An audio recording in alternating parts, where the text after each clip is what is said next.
তিনি থাকতেন মদিনার উঁচু এলাকায় থাকতেন, সারা রাত তিনি ঘুরেছেন কার কি অবস্থা দেখে শেষ রাতে তিনি ফিরে আসতেছেন। তো ফিরে আসার সময় উনি একটা প্রাচীর বেষ্টিত ঘরের পাশে দুইজন নারীর কথোপকথন শুনতে পেলেন, একজন বৃদ্ধা একজন যুবতী। উনি কান লাগিয়ে শুনতে পাচ্ছেন, ওমর ফারুক কাউকে দেখতে পাচ্ছেন না, শুনতে পাচ্ছেন। বৃদ্ধা মা তার যুবতী মেয়েকে বলে, এই তাড়াতাড়ি উটের দুধ দহন করে উটের দুধের সাথে পানি মিশাও, তাইলে কালকে বাজারে মদিনায় বেশি দামে বিক্রি করা যাবে, লাভ হবে অনেক। বৃদ্ধা মহিলা এটা বললেন। যুবতী মেয়ে উত্তরে বলে, মা আপনি জানেন না আমিরুল মুমিনিন খলিফাতুল মুসলিমিন ওমর ফারুক দুধে পানি মিশানোকে দণ্ডনীয় অপরাধ বলে ঘোষণা দিয়েছে, জানেন না?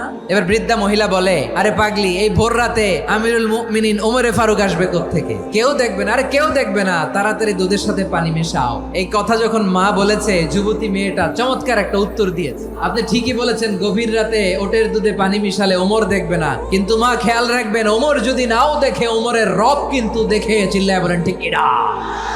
দিস ইজ কল্ড তাকওয়া।